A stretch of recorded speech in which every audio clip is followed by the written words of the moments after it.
Bienvenue dans notre maison d'édition, LIA. Découvrez gratuitement des livres audio en français. Pour ne pas manquer nos prochaines vidéos, abonnez-vous à notre chaîne. Le rire essai sur la signification du comique, par Henri Bergson, lu par Julia Maloney. Pour améliorer votre expérience de lecture, vous pouvez activer le sous-titrage et ajuster la vitesse de lecture. 3. Commençons par le plus simple. Qu'est-ce qu'une physionomie comique? D'où vient une expression ridicule du visage? Et qu'est-ce qui distingue ici le comique du laid? Ainsi posée, la question n'a guère pu être résolue qu'arbitrairement. Si simple qu'elle paraisse, elle est déjà trop subtile pour se laisser aborder de front. Il faudrait commencer par définir la laideur, puis chercher ce que le comique y ajoute. Or, la laideur n'est pas beaucoup plus facile à analyser que la beauté. Mais nous allons essayer d'un artifice qui nous servira souvent. Nous allons épaissir le problème, pour ainsi dire, en grossissant l'effet jusqu'à rendre visible la cause. Aggravons donc la laideur, poussons-la jusqu'à la difformité, et voyons comment on passera du difforme au ridicule. Il est incontestable que certaines difformités ont sur les autres le triste privilège de pouvoir, dans certains cas, provoquer le rire. Inutile d'entrer dans le détail. Demandons seulement au lecteur de passer en revue les difformités diverses, puis de les diviser en deux groupes, d'un côté celles que la nature a orientées vers le risible, de l'autre celles qui s'en écartent absolument. Nous croyons qu'il aboutira à dégager la loi suivante. Peut devenir comique toute difformité qu'une personne bien conformée arriverait à contrefaire. Ne serait-ce pas alors que le bossu fait l'effet d'un homme qui se tient mal? Son dos aurait contracté un mauvais pli. Par obstination matérielle, par raideur, il persisterait dans l'habitude contractée. Tâchez de voir avec vos yeux seulement. Ne réfléchissez pas et surtout ne raisonnez pas. Effacez l'acquis. Allez à la recherche de l'impression naïve, immédiate, originelle. C'est bien une vision de ce genre que vous ressaisirez.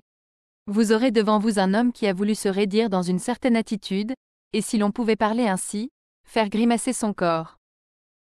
Revenons maintenant au point que nous voulions éclaircir.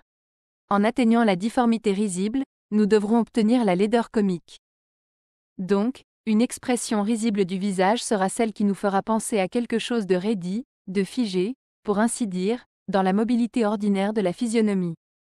Un tic consolidé, une grimace fixée, voilà ce que nous y verrons. Dira-t-on que toute expression habituelle du visage, fût-elle gracieuse et belle, nous donne cette même impression d'un pli contracté pour toujours? Mais il y a ici une distinction importante à faire. Quand nous parlons d'une beauté et même d'une laideur expressive, quand nous disons qu'un visage a de l'expression, il s'agit d'une expression stable peut-être, mais que nous devinons mobile. Elle conserve, dans sa fixité, une indécision où se dessinent confusément toutes les nuances possibles de l'état d'âme qu'elle exprime. Telles, les chaudes promesses de la journée se respirent dans certaines matinées vaporeuses de printemps. Mais une expression comique du visage est celle qui ne promet rien de plus que ce qu'elle donne. C'est une grimace unique et définitive. On dirait que toute la vie morale de la personne a cristallisé dans ce système. Et c'est pourquoi un visage est d'autant plus comique qu'il nous suggère mieux l'idée de quelque action simple, mécanique, où la personnalité serait absorbée à tout jamais. Il y a des visages qui paraissent occupés à pleurer sans cesse, d'autres à rire ou à siffler, d'autres à souffler éternellement dans une trompette imaginaire. Ce sont les plus comiques de tous les visages. Ici encore se vérifie la loi d'après laquelle l'effet est d'autant plus comique que nous en expliquons plus naturellement la cause. Automatisme, raideur, pli contracté et gardé, voilà par où une physionomie nous fait rire. Mais cet effet gagne en intensité quand nous pouvons rattacher ces caractères à une cause profonde, à une certaine distraction fondamentale de la personne, comme si l'âme s'était laissée fasciner, hypnotiser, par la matérialité d'une action simple. On comprendra alors le comique de la caricature. Si régulière que soit une physionomie, si harmonieuse qu'on en suppose les lignes, si souples les mouvements, jamais l'équilibre n'en est absolument parfait. On y démêlera toujours l'indication d'un pli qui s'annonce, l'esquisse d'une grimace possible, enfin une déformation préférée où se contournerait plutôt la nature. L'art du caricaturiste est de saisir ce mouvement parfois imperceptible, et de le rendre visible à tous les yeux en l'agrandissant. Il fait grimacer ses modèles comme ils grimaceraient eux-mêmes s'il allait jusqu'au bout de leur grimace. Il devine, sous les harmonies superficielles de la forme, les révoltes profondes de la matière. Il réalise des disproportions et des déformations qui ont dû exister dans la nature à l'état de velléité, mais qui n'ont pu aboutir, refoulées par une force meilleure. Son art, qui a quelque chose de diabolique, relève le démon qu'avait terrassé l'ange.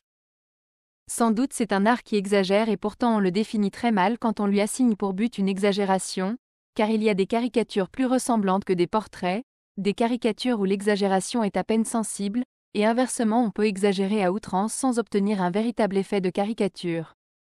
Pour que l'exagération soit comique, il faut qu'elle n'apparaisse pas comme le but, mais comme un simple moyen dont le dessinateur se sert pour rendre manifeste à nos yeux les contorsions qu'il voit se préparer dans la nature. C'est cette contorsion qui importe, c'est elle qui intéresse. Et voilà pourquoi on ira la chercher jusque dans les éléments de la physionomie qui sont incapables de mouvement, dans la courbure d'un nez et même dans la forme d'une oreille. C'est que la forme est pour nous le dessin d'un mouvement. Le caricaturiste qui altère la dimension d'un nez, mais qui en respecte la formule, qui l'allonge par exemple dans le sens même où l'allongeait déjà la nature, fait véritablement grimacer ce nez. Désormais l'original nous paraîtra, lui aussi, avoir voulu s'allonger et faire la grimace. En ce sens, on pourrait dire que la nature obtient souvent elle-même des succès de caricaturiste. Dans le mouvement par lequel elle a fendu cette bouche, rétréci ce menton, gonflé cette joue, il semble qu'elle ait réussi à aller jusqu'au bout de sa grimace, trompant la surveillance modérate raïs d'une force plus raisonnable. Nous rions alors d'un visage qui est à lui-même, pour ainsi dire, sa propre caricature. En résumé, quelle que soit la doctrine à laquelle notre raison se rallie, notre imagination a sa philosophie bien arrêtée. Dans toute forme humaine, elle aperçoit l'effort d'une âme qui façonne la matière, âme infiniment souple, éternellement mobile, soustraite à la pesanteur parce que ce n'est pas la terre qui l'attire. De sa légèreté ailée, cette âme communique quelque chose au corps qu'elle anime. L'immatérialité qui passe ainsi dans la matière est ce qu'on appelle la grâce. Mais la matière résiste et s'obstine. Elle tire à elle, elle voudrait convertir à sa propre inertie et faire dégénérer en automatisme l'activité toujours en éveil de ce principe supérieur. Elle voudrait fixer les mouvements intelligemment variés du corps en plis stupidement contractés, solidifier en grimaces durables les expressions mouvantes de la physionomie, imprimer enfin à toute la personne une attitude telle qu'elle paraît s'enfoncer et absorber dans la matérialité de quelque occupation mécanique au lieu de se renouveler sans cesse au contact d'un idéal vivant. Là où la matière réussit ainsi à épaissir extérieurement la vie de l'âme, à en figer le mouvement, à en contrarier enfin la grâce, elle obtient du corps un effet comique. Si donc on voulait définir ici le comique en le rapprochant de son contraire, il faudrait l'opposer à la grâce plus encore qu'à la beauté. Il est plutôt raideur que laideur. 4. Nous allons passer du comique des formes à celui des gestes et des mouvements. Énonçons tout de suite la loi qui nous paraît gouverner les faits de ce genre. Elle se déduit sans peine des considérations qu'on vient de lire. Les attitudes, gestes et mouvements du corps humain sont risibles dans l'exacte mesure où ce corps nous fait penser à une simple mécanique. Nous ne suivrons pas cette loi dans le détail de ses applications IMME accent aigu diat. Elles sont innombrables.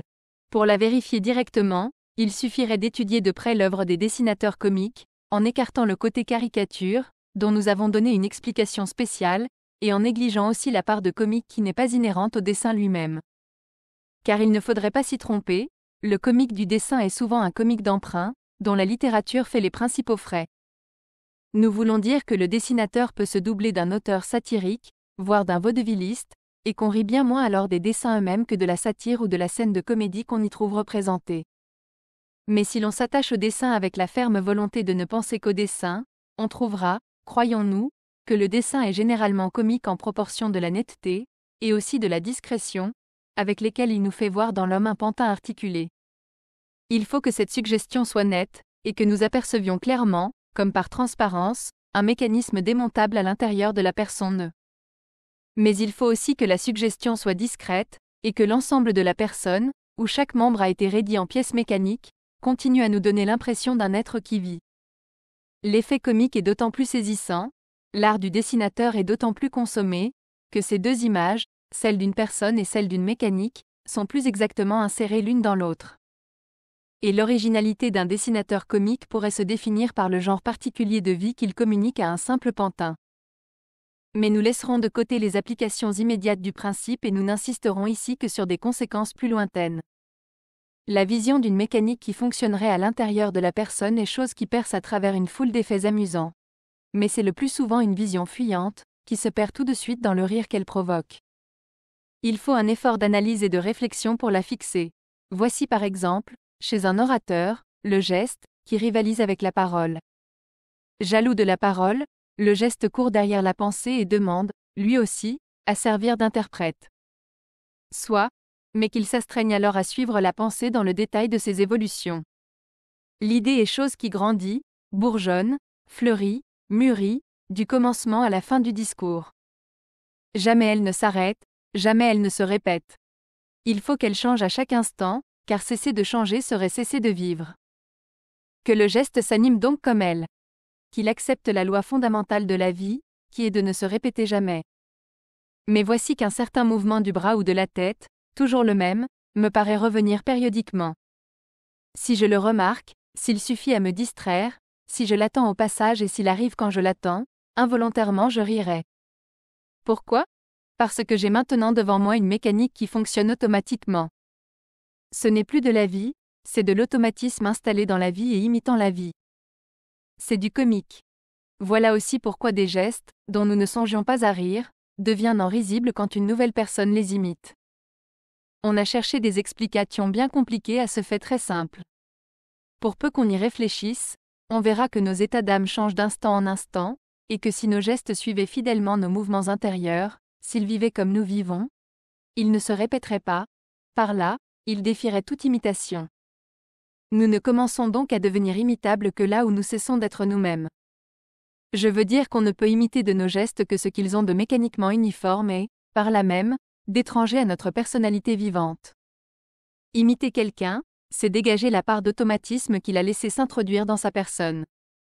C'est donc, par définition même, le rendre comique, et il n'est pas étonnant que l'imitation fasse rire. Mais, si l'imitation des gestes est déjà risible par elle-même, elle le deviendra plus encore quand elle s'appliquera à les infléchir, sans les déformer, dans le sens de quelque opération mécanique, celle de scier du bois, par exemple, ou de frapper sur une enclume, ou de tirer infatigablement un cordon de sonnette imaginaire. Ce n'est pas que la vulgarité soit l'essence du comique, quoiqu'elle y entre certainement pour quelque chose. C'est plutôt que le geste saisi paraît plus franchement machinal quand on peut le rattacher à une opération simple, comme s'il était mécanique par destination. Suggérer cette interprétation mécanique doit être un des procédés favoris de la parodie. Nous venons de le déduire a priori, mais les pitres en ont sans doute depuis longtemps l'intuition. Ainsi se résout la petite énigme proposée par Pascal dans un passage des Pensées. Deux visages semblables, dont aucun ne fait rire en particulier, font rire ensemble par leur ressemblance. On dirait de même, les gestes d'un orateur, dont aucun n'est risible en particulier, font rire par leur répétition.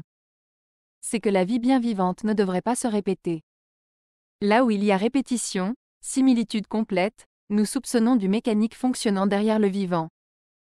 Analysez votre impression en face de deux visages qui se ressemblent trop. Vous verrez que vous pensez à deux exemplaires obtenus avec un même moule, ou à deux empreintes du même cachet, ou à deux reproductions du même cliché, enfin à un procédé de fabrication industrielle. Cet infléchissement de la vie dans la direction de la mécanique est ici la vraie cause du rire. Et le rire sera bien plus fort encore si l'on ne nous présente plus sur la scène deux personnages seulement, comme dans l'exemple de Pascal, mais plusieurs, mais le plus grand nombre possible, tout ressemblant entre eux, et qui vont, viennent, dansent, se démènent ensemble, prenant en même temps les mêmes attitudes, gesticulant de la même manière. Cette fois nous pensons distinctement à des marionnettes. Des fils invisibles nous paraissent relier les bras aux bras, les jambes aux jambes, chaque muscle d'une physionomie au muscle analogue de l'autre. L'inflexibilité de la correspondance fait que la mollesse des formes se solidifie elle-même sous nos yeux et que tout durcit en mécanique. Tel est l'artifice de ce divertissement un peu gros. Ceux qui l'exécutent n'ont peut-être pas lu Pascal, mais ils ne font, à coup sûr, qu'aller jusqu'au bout d'une idée que le texte de Pascal suggère.